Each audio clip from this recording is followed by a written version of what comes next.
भगवान करे हमारे घर में हमेशा दिवाली बनी रहे, हमारे घर में हमेशा प्रेम और मिठास बना रहे, हमारे घर में हमेशा आनंद माधुर्य बना रहे। अरे मेरे भाई, रावण ने मरते मरते राम से कहा था कि राम, मेरे मरने के बाद किसी कोने में बैठकर सोचना, शक्ति मेरे पास ज्यादा थी। अरे मेरी तो पूरी लंका सोने के, तेरे तो अयोध्या में तेरा सिंहासन भी सोने का ना होगा। महादेव मेरी मुट्ठी में, शनि मेरे काख में, नवग्रह मेरे पांव के नीचे और यमराज मेरे कहे पे चलने वाला।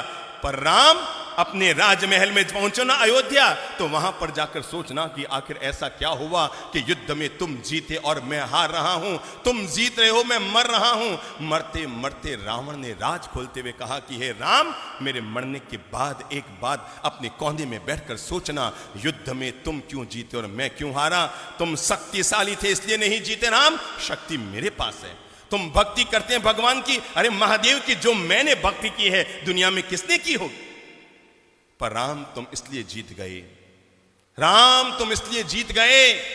मरते मरते रावण ने दुनिया का एक गजब का राज खोला और पूरी मानवता के लिए, प्राणी मात्र के लिए और घर घर में रहने वाले भाइयों के लिए प्रेम का एक मंत्र देता हुआ दुनिया से गया रावण। और जाते जाते रावण ने राम से कहा था कि राम, मेरे मरने के बाद कोने में बैठकर सोचना, तुम इसलिए जीत गए, सिर्फ इसलिए जीत गए राम, तुम इसलिए जीत गए क्योंकि तुम्हारा भाई तुम्हारे साथ,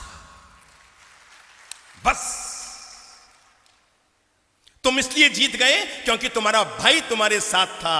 और राम, मैं इसलिए हार गया क्योंकि मेरा भाई किसके साथ, तेरे साथ था।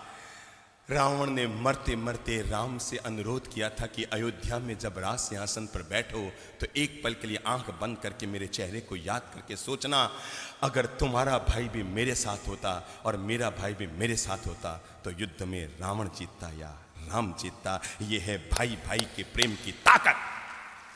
और जिस घर में, जिस समाज में, जिस परिवार में, जिस राष्ट्र में यह ताकत हुआ करती है, वहां पर दुनिया की कोई ताकत उस परिवार को कमजोर नहीं कर सकती।